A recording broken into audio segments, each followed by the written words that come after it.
Hey guys, in this video I will show you how you can use healing items or medpacks in Starfield. So without further ado, let's get started. First of all, press tab or other button that basically shows your star map, ship, inventory and skills.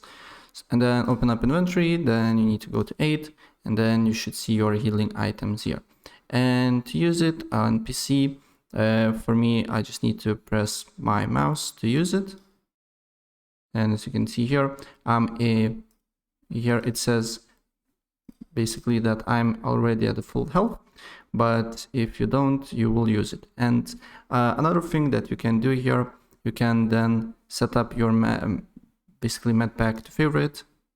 For example, I can set up to number 5, and when I'm not in a full health here, I just need to press on my keyboard F5, and then I will basically heal. So that's pretty much it. So if I help you out, please press like button and subscribe for more. Take care. Bye.